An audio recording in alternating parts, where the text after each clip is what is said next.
देश में बच्चों के वैक्सीनेशन की तैयारी लगभग पूरी हो चुकी है।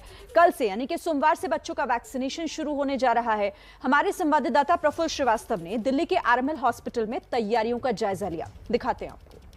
3 जनवरी से 15 से 18 आयु वर्ग के बच्चों का टीकाकरण शुरू हो रहा है। इसके लिए 1 जनवरी से रजिस्ट्रेशन की शुरुआत हो चुकी है और रजिस्ट्रेशन हो रहे हैं। लेकिन क्या कुछ व्यवस्था होगी जहां टीकाकरण केंद्र होगा, वहां पर किस तरह की व्यवस्था होगी? क्योंकि सरकार की तरफ से कहा गया है कि जो 15 से 18 आयु वर्ष के बच्चों का टीका लगेगा उसका सेंटर यानी सीवीसी जो है वो अलग होगा। और यही देखने के लिए हम आए हैं कि किस तरह की व्यवस्था दिल्ली के राम मनोहर लोहिया अस्पताल में है। हमारे साथ डॉक्टर नीलम रॉय मौजूद हैं जो कि इंचार्ज हैं इस वैक्सीनेशन सेंटर की।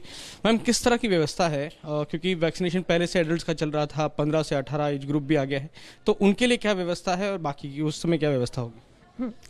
आरएमएल हॉस्पिटल में 3 वैक्सीनेशन साइट्स हैं, साइट 1, 2, 3। तो जैसे आप देखेंगे अभी साइट 1 जो है उसका एंट्री बिल्कुल अलग है। वो हमने बच्चों के लिए डेडिकेट किया है, जहाँ पर सिर्फ 15 से लेके लेस देन 18 ईयर्स तक के बच्चों को वैक्सीनेशन होगा। तो एंट्री पर ही उनका चेक किया जाएगा एज। और वैसे भी साइट 1 पे ऑनलाइन रजिस्ट्रेशन सिर्फ 15 प्लस का ही होगा, तो यहाँ पे ऑनलाइन रजिस्ट्रेशन के लिए 15 प्लस ही आएंगे। और ऑन साइट रजिस्ट्रेशन भी होगा, तो उसके लिए हमारे वॉलंटियर्स बाहर रहेंगे।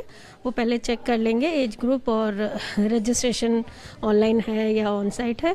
फिर अकॉर्डिंगली उनको साइट 1 में अंदर कंप्यूटर पे कोविन पोर्टल पे रजिस्टर किया जाएगा और वैक्सीनेट किया जाएगा। मैम, उसके बाद जो प्रक्रिया है कि उनको भी ऑब्जर्व किया जाएगा आधे घंटे के लिए, तो क्या उसके लिए भी अलग से एरिया है या वो?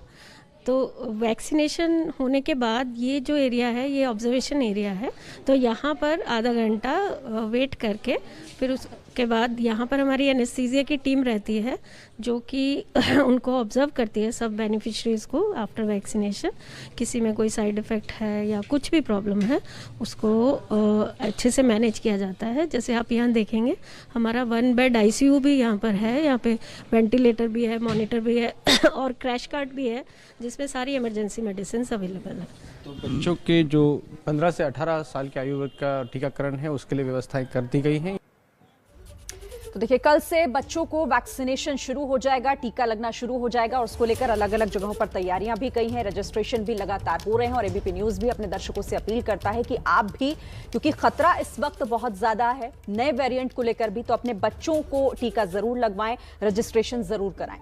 और हम लगातार कई सवालों को लेकर बात भी कर रहे हैं अपने खास मेहमानों से। डॉक्टर अजय महालका, मैं आपके पास आना चाहूंगी क्योंकि मैं तैयारियों की बात कर रही थी। एक तो हम बच्चों को वैक्सीनेशन की पूरी तैयारी कर रहे हैं, दूसरी तरफ ओमिक्रॉन के खतरे से भी हमें बचना है। ऐसे मौके पर, ऐसे वक्त में आपको क्या लगता है हम कितने तैयार हैं इस खतरे से लड़ने के लिए, इससे बचने के लिए? मैं तो कहूँगा मैम, प्रीवियस हिस्ट्री देखते हुए compare to the world, Europe, US, Canada, China, मैं भारत की बात करूँ, तैयार हैं। क्योंकि हमारा जो वैक्सीनेशन डिस्ट्रीब्यूशन नेटवर्क है, हमने देखा है कि कितने अच्छे से काम कर रहा है। ये बहुत सराहनीय है और WHO ने कई बार इसकी तारीफ की है। दूसरी बात, जहाँ तक वैक्सीनेशन की है, तो कोवैक्सीन जो प्रधानमंत्री ने अप्रूव किया है भारत बायोटेक की, जो बच्चों को लगने वाली है, वो एट्यूनेटेड वैक्सीन है। इसके हमारे पास जो डेटा होते हैं, सेफ डेटा जिसको बोलते हैं, वो अवेलेबल हैं।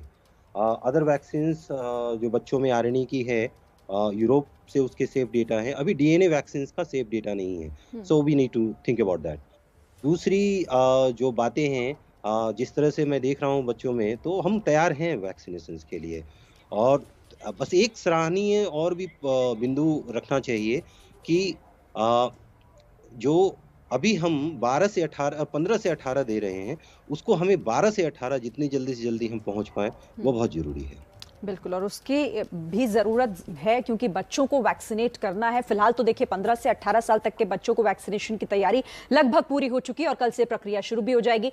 आप सभी हमारे साथ बने रहिए।